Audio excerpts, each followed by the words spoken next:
Hello friends, welcome to Healthy Yummy Bites with me Susan.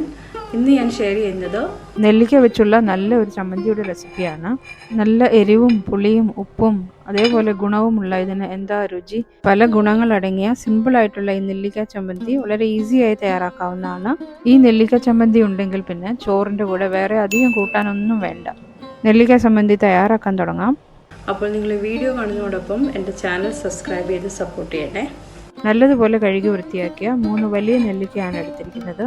ചെറിയതാണെങ്കിൽ 4-5 എണ്ണം വേണ്ടി വരും. നെല്ലിക്കയുടെ ഗുണങ്ങളെക്കുറിച്ച് പറഞ്ഞാൽ ഇതിൽ ധാരാളം വിറ്റമിൻസും ഫൈബറും കാൽസ്യവും ആൻറ്റി ഓക്സിഡൻസും അയണും ഒക്കെ ഉണ്ട്. ഇത് കഴിക്കുകയാണെങ്കിൽ നല്ല രോഗപ്രതിരോധ ശക്തിയൊക്കെ ഉണ്ടാവും. അതുകൊണ്ട് നമുക്ക് ഇത് വെച്ച് നല്ല ഒരു ചമ്മന്തി ഉണ്ടാക്കാം. ഇതിൻ്റെ കൂടെ വേണ്ടിയത് മെയിനായിട്ട് തേങ്ങയാണ്.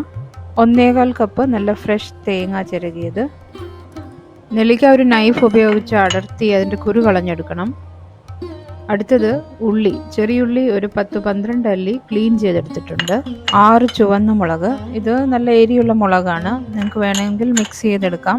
ഇഞ്ചി ഒരു 1/2 ഇഞ്ച് കഷ്ണം. പുളി ഒരു ചെറിയ നെല്ലിക്കയുടെ വലുപ്പത്തിൽ. ഉപ്പില്ലാതെ എന്ത് രുചി അല്ലേ. ഇനി ചെയ്യേണ്ടത് ഒരു പാൻ ചൂടാക്കി 1 ടേബിൾ സ്പൂൺ എണ്ണ ഒഴിച്ചു കൊടുക്കാം. മുളകൊന്ന് വറുത്തെടുക്കണം. 2 മിനിറ്റ് നേരം ഒന്ന് നന്നായിട്ട് ഇളക്കി ഒന്ന് ചൂടാക്കിയെടുക്കണം.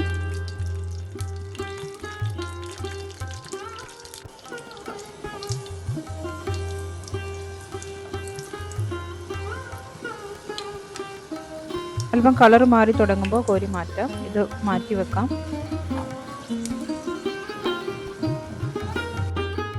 ഇനി മിക്സിയുടെ ചെറിയ ഗ്രൈൻഡിങ് ജാറിലേക്ക് തേങ്ങ അരയ്ക്കുന്ന ചെറിയ ജാറില്ല അതിലേക്ക് ക്ലീനാക്കി വെച്ചിരിക്കുന്ന ഉള്ളിയും നെല്ലിക്ക അടർത്തിയതും ഇഞ്ചിയും വറുത്ത മുളകും പുളിയും ചേർത്ത് ഒന്ന് നന്നായി ചതച്ചെടുക്കണം.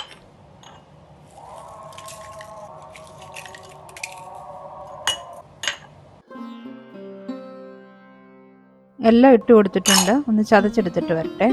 മിക്സി ഒരു 2 കറക്ക് കറക്കിയാൽ മതി, ഇതുപോലെ ചതഞ്ഞ് കിട്ടും. കല്ലിൽ വെച്ച് അരയ്ക്കുന്നവർക്ക് കല്ലിൽ തന്നെ ചതച്ചെടുക്കാം.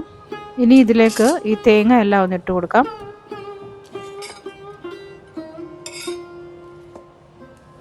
കൂടെ തന്നെ 2 തണ്ട് കറിവേപ്പിലയും ചേർക്കാം. ഇതും ധാരാളം ഗുണങ്ങളുള്ളതാണ്. പിന്നെ നല്ല മണവും രുചിയും കിട്ടും. ഒരു 1/2 ടീസ്പൂൺ ഉപ്പും കൂടെ ചേർത്ത് നന്നായിട്ടൊന്ന് അരച്ചെടുക്കാം.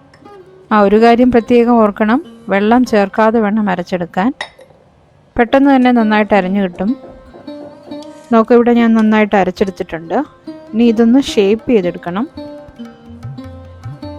നല്ലൊരു റൗണ്ട് ഷേപ്പാക്കി സെർവ് ചെയ്യാം. നമ്മുടെ സൂപ്പർ ടേസ്റ്റി നെല്ലിക്ക ചട്നി റെഡിയാണ്. നല്ല ചൂട് ചോറിൻ്റെ കൂടെയും ഇഡ്ഡലിയുടെ കൂടെയും ബിരിയാണിയുടെ കൂടെയും ഒക്കെ സെർവ് ചെയ്യാം. ലഞ്ച് പാക്ക് ചെയ്ത് കൊണ്ടുപോകുമ്പം ടിഫിനിലൊക്കെ വെക്കാൻ നല്ലതാണ്. രുചിയേറിയ ഈ നെല്ലിക്ക ചമ്മന്തി നിങ്ങൾ തയ്യാറാക്കി നോക്കണം, തീർച്ചയായും ഇഷ്ടപ്പെടും. ഇന്നത്തെ വീഡിയോ നിങ്ങൾക്ക് ഇഷ്ടമായെന്ന് കരുതുന്നു. ഇഷ്ടമായെങ്കിൽ ലൈക്ക് ചെയ്യാനും ഷെയർ ചെയ്യാനും എൻ്റെ ചാനലൊന്ന് സബ്സ്ക്രൈബ് ചെയ്ത് സപ്പോർട്ട് ചെയ്യാനും ഓർക്കണേ. അതിൻ്റെ കൂടെ തൊട്ടടുത്തുള്ള ബെല്ലൈക്കൺ പ്രസ് ചെയ്ത് ഓൾ എന്ന ഓപ്ഷൻ സെലക്ട് ചെയ്യണം, നോട്ടിഫിക്കേഷൻസ് ഒക്കെ ലഭിക്കുന്നതിനായിട്ട്. മറ്റൊരു നല്ല വീഡിയോയുമായി ഉടൻ തന്നെ എത്തുന്നതാണ്. തീർച്ചയായും കാണണം. താങ്ക്